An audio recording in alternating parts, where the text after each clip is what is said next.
B-Leaguers, how you going? It's your boy here, Dan, at the B-League Says, coming at you with another Sunday Slate, Week 11 Sunday Slate NFL Props Show. This is what we're here to do. We're here to punch out more props via Underdog Fantasy, promo code GF2 for 100% match. You deposit up to 250 big ones on your initial outlay, except it's Week 11 and it's probably the same 4 people listening. So, if you haven't used the promo, what's wrong with you? But if you have, ignore me. Anyway, we're going to talk about the 5 pick and props I like for this week via Underdog. There's a lot on the slate that's actually not too bad, and I've found a few that I thought, this could be interesting. I don't expect them all to hit. I'm not going to lie to you, because picking Drake May is really something that I really feel over the moon about. But we're going to talk about Drake May now, and some Sam Darnold, some other players as well. It could be very hit and miss at this point, but this is the year. Everyone's getting hurt. Everyone's going down. Everyone's throwing wobblies. It's really not great out here in the prop field, but hey, we're going to give it a go anyway. This is what we're here to do. So we're going to talk about pick number 1. Let's talk about Drake May, higher than 25.5 rushing yards versus the Rams. So he's at home this week. May, he's absolutely towed up Caleb Williams last week, didn't he? But look, he's had the 9th most rushing yards so far amongst all quarterbacks this year, despite playing only 6 games this season. May has a nice 38 yards per game on average on the ground. He's been under 20 twice this year. So, 25.5 to 38, there's a bit of a discrepancy in there. They're telling us that. So when he's racking them up, he's blowing away his average basically to keep that above 38. He's really doing really well. So for him to be averaging 38, he's got to be going over, 45, 50 to get those averages from what happened earlier, those 2 games lower to kind of bring his average up to that 38. So he's doing really well this year in that regard.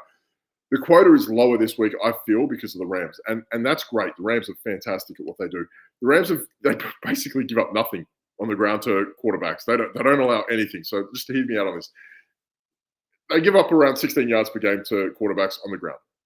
Okay, which doesn't help the cause. We're not gonna say that. But when we start looking into it, we want to add in a bit of context. They play the Raiders. It's like Minshew and O'Connell. They've played Sam Darnold. They've played Jared Goff. They've played Tua Tagovailoa. These guys aren't going for more than 5-6 yards a game anyway. Those guys, they're not rushing on it, right? So they don't really move about too much. That number is aided by the opposition, I think. Now, you look at some of the mobile quarterbacks. I can't believe we're about to call Brock Purdy a mobile quarterback, but he is. He's actually quite nifty, isn't he? Quite nimble. We're going to talk about mobile quarterbacks like Kyler Murray, who can run the ball, and he went 5 for 59 on the Rams. Again, you also look at Brock Purdy, who went 10 for 41. So guys can run on them, right? You can get some rush yards on them if those quarterbacks are capable of it.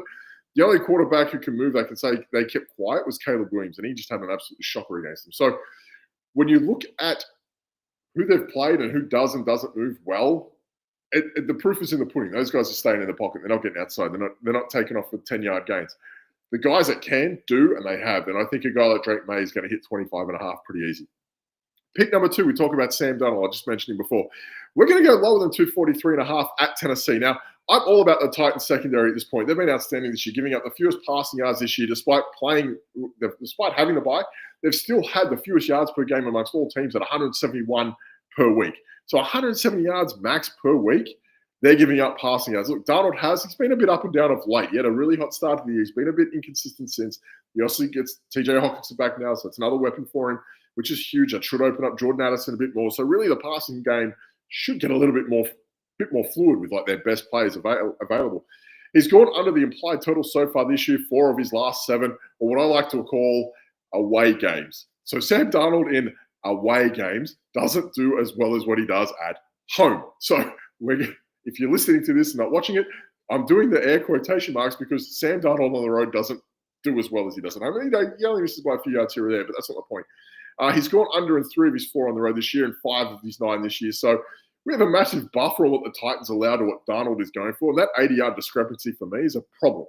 And that's the result. That's why I'm going lower here. So they're saying that Darnold can hit 243. The Titans give up 170.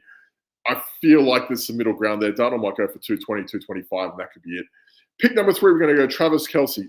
Yes, we are going Travis Kelce. We're going to go higher than 67.5 receiving yards at Buffalo. Look, the arrival of DeAndre Hopkins has done wonders for him. And this might be one of the last few weeks to cash in on his totals before Pacheco and Brown come back. And obviously, Juju Smith-Schuster to come back. He had that one big game that went hit the IR. Not the IR. He was just out for a few weeks. That's neither here nor there. So for now, I'm going higher on Kelce while his totals are a little bit lower. And thank you to DeAndre Hopkins for that. Look, now, he's punched 60 or more in 6 of his last 7. He's gone under 7 once or 6 in his last or so. So he's actually doing all right. So for him to go once in 6 out of 7, that's kind of mad. His record versus Buffalo in the regular season and playoffs is incredible. Also, in 10 matchups since 2015, he's gone under 65 twice.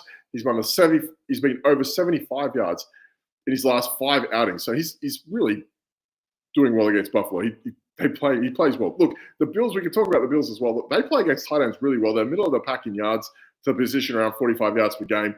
But they've given up the 5th most receptions to tight ends. So that's something to keep a note on as well. So they're giving up about 5.5, 6 per week. Kelsey's line's at 6.5 as well. So that's also enticing. I feel better about the yards. He could get there on receptions as well. I don't feel too bad about that. So it's an enticing number if you want to bet the game. So both totals I'll be willing to sit on at this moment. You can wait till the weekend to see if those lines move. 67.5, I think that's going to come up aggressively. They might ping him up to about 75. His receptions might come up to about 6.5 as well. So, right now it's probably as low as it's going to get. So if you want to get on that, get that advantage, you can. Anything higher than that, you probably don't want to do. Pick number 4, Najee Harris. I'm all over the place with this guy. Look, we're going to go lower than 57.5 rushing yards versus Baltimore. Look, sometimes I can't tell if Najee Harris is hurt or when he's not. I have no idea. The guy gets hit and gets up, and he's a bit of a worry, this guy. I quite like him. He was put out of the game at one point during this week's matchup, goes back in against Washington, but came back in. So I'm a little bit more of a concern with this because he had a quiet week this week after a few very big matchups. The arrival of Russell Wilson's been huge for Pittsburgh and him in particular. He's not like waiting for Justin Fields to neglect him and run off the ball without him. This is a great thing for him, having Russell Wilson with him. But we're now starting to see a little bit of Jalen Warren too. He's seen double-digit carries in 2 of his last 3. So he's going to start to protrude a little bit more as well. Add to Harris's problems, look, the Ravens, their front, they've given up the 2nd fewest rushing yards per game to running backs with about 57 and the 7th fewest attempts to boot. So we're asking him to beat his total of 57.5 and what the Ravens give up as well. So his average and the Ravens total match, I don't see it. I don't think so. So I can see this game also getting out of control where it's a high-scoring total. The run game might be abandoned pretty quickly as well. So as a result, we're going to go lower on this. Pick number 5. I feel like this is a pretty good one. Cedric Tillman. We're going to go Cedric Tillman higher than 56.5 receiving yards at New Orleans. Let's start with the Saints, who are terrible. Yep. And they've given up around 170 yards per game to the wide receivers, 3rd most total yards in the NFL this year to the position. Last week alone, Drake London and Mooney punched 90 each, and a week before that, Ladd McConaughey punched 111.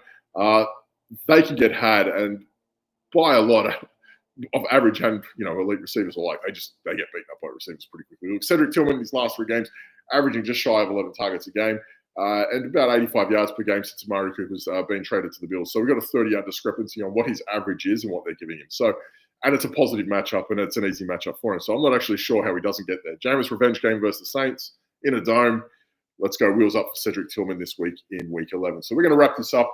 As I said, one more time, we're going to get GoingFor2 Live. That's what we're here for as well. Find us over on our Discord. It's free. Come ask, start, sit questions, all that sort of stuff. Trade advice, all that sort of stuff, especially with your trade deadlines coming up in your leagues. Start posting those questions. We'll try to get to them as best as we can. If not, if you have some betting questions, come find me over there and we can get started with that. We're going to wrap this up, as always, Underdog Fantasy GF2 promo code, 100% match deposit up to 250 big ones on your initial outlay. We're going to wrap this up one more time. Pick number 1, we're going to go Drake May higher than 25.5 rushing yards versus the Rams. Pick number 2, Sam Darnold lower than 243.5 passing yards versus at Tennessee. He's away. Pick number 3, Travis Kelce higher than 67.5 receiving yards at Buffalo. I like the 5.5 receptions as well. 6.5, sorry. I like that as well to go over as well. Pick number 4, Najee Harris lower than 57.5 rushing yards versus Buffalo, at Buffalo. No, sorry, I'm looking at the wrong line. I'm scanning my phone. Versus Baltimore. He's at Baltimore. Don't listen to me. Lower than 57.5 rushing yards versus Baltimore. And pick number 5, Cedric Tillman higher than 56.5 receiving yards at New Orleans. That's me wrapping it up. I am Dan at the B League Saves. If you need anything, come find me. If not, safe bets, happy punts, cheers, and good